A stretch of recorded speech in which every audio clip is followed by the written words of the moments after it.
how can mindfulness meditation help with these macrosystemic concerns? We have an Instagram where we broadcast daily meditations, and it's a question that came up. And what are you guys doing to facilitate change? How is me sitting in my room saying for 10 minutes going to help with these larger issues? First and foremost, self-awareness. So we know that our minds, our behaviors left unchecked are subject to the full host of these cognitive biases, many of which are implicit.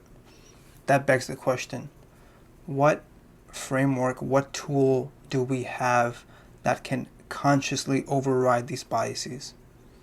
We tell ourselves that we should love each other, but it comes much harder than that. We need to have skills in place. So first and foremost, our cognitions, the way we think, it's impaired by lots of fallacies. We have an anchoring bias. We have in-group, out-group bias. We have a hindsight bias, and the list goes on and on. And I'm attaching a video that I did where I go more into these biases. A lot of these are implicit, right? So we have implicit racial biases also. And here's a great research article called Implicit Bias in the Courtroom. One example of an implicit bias is a shooter bias, and this is lots of research articles that have found that if you prime people with African American or with a black individual, they'll more readily point out a weapon, right? And you can kind of think for yourself the implications this has for our law system, right? So these implicit biases are the foundation for what we call systematic prejudice. And here's another really cool study that Levinson and Young did, where they took the same crime scene, a mock crime scene, and they showed jurors, fake jurors, 5 different individuals with 5 different shades of skin. So the subtle manipulation of skin color yielded some important differences. So when they were primed with the question, how guilty is the defendant, the jurors rated people with darker skin color as a mean of 66.97. And again, they were shown the same exact details of the crime case. But if they had light skin or fair skin, they were rated 56.37. And the list goes on racial disparities that we hold in our society. Black defendants are disproportionately subject to the death penalty at a much larger percentage. So mindfulness has been found to increase positive judgments. And here's a research article where there was a randomized control trial where undergraduates participated in a mindfulness study and a control condition. And after engaging in those mindful practices, they were asked to cooperate on a game. So game theory in social psychology is often used to understand trust and to cooperation. And they found that mindfulness induction as compared to a control condition resulted in less negativity bias and more accurate classification of positive stimulus on an objective performance-based measure. Another study looked at mindfulness and the sunk cost bias, which is our tendency to remain in endeavors which we've put time, resources into. And you can use an example of being in a shitty relationship. Why is that person staying for 3, 4, 5, 10 years in this horrible relationship? Well, they think to themselves, I've already put in 5 years, I've already put in 10 years. It's not worth leaving now, right? So that's called the sunk cost bias.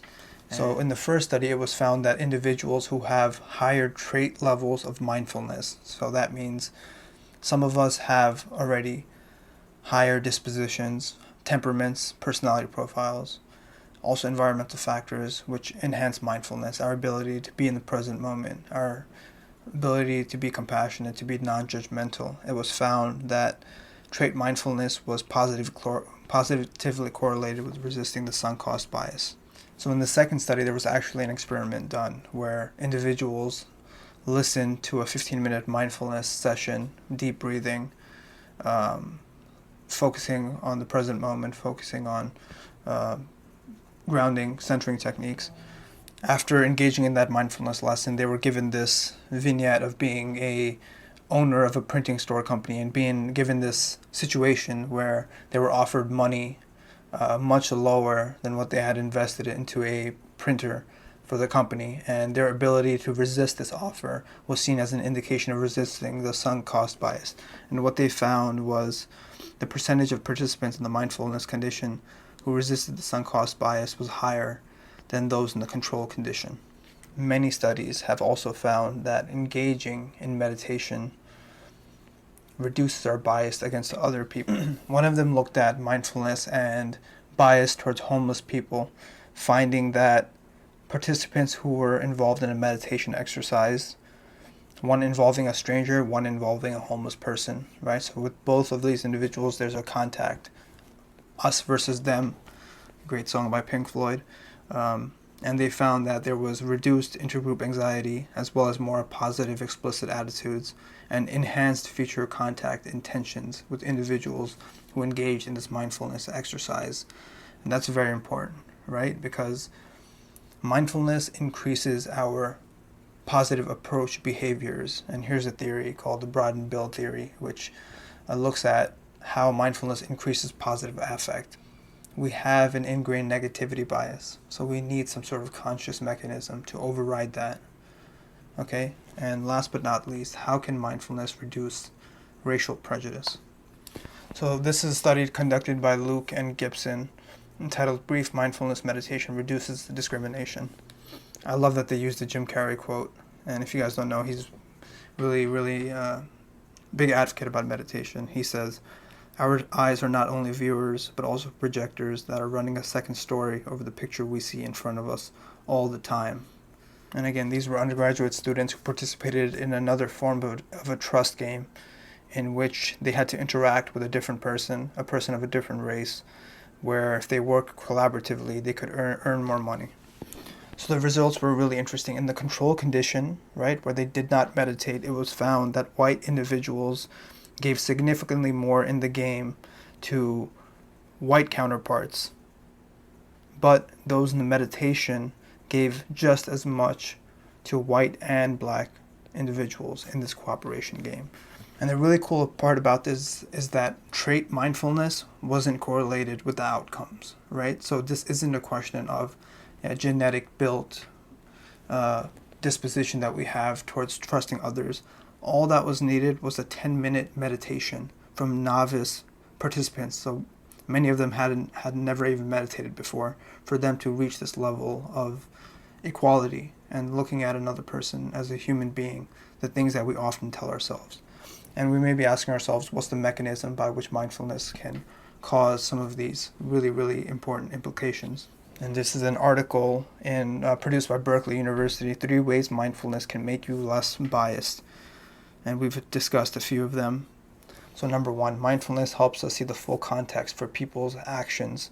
So we have a natural tendency to see people's actions as reflective of stable character traits than external factors, right? And the example of a math test is used.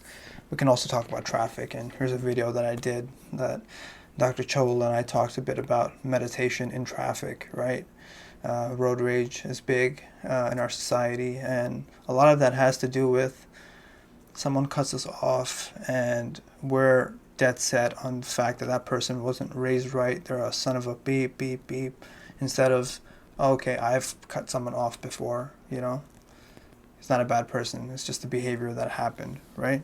So that's called the correspondence bias, right? So mindfulness helps us reduce this fundamental attribution error and look at the full scope of why a person engages in a behavior. And I've talked a bit about using these skills as a way to reduce evil in ourselves and in our society in this video right here. We've talked about the negativity bias, but another study found that people who engage in mindfulness, who are meditators, have increased activation in the prefrontal cortex of the brain and decreased activity in the amygdala. So the amygdala is correlated with heightened emotions, right? So when we meet a new person, when we're involved in a new situation, lots of the time our amygdala is flaring up, right?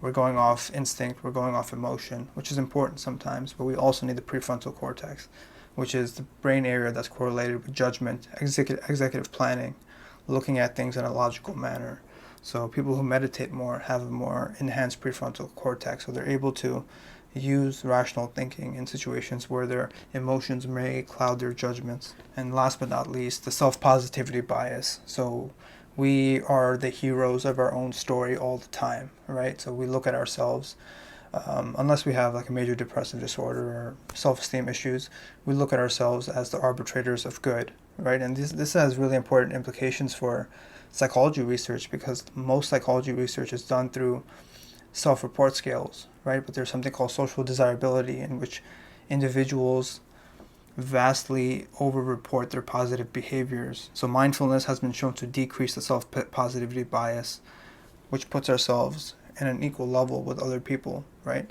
Humility is very important, right? And again, these are skills. We have to understand that these are skills that we need to practice. And full circle, how can mindfulness help our society? Well, researchers have commented that attorneys, doctors, even jurors should engage in mindfulness practices for reducing implicit biases.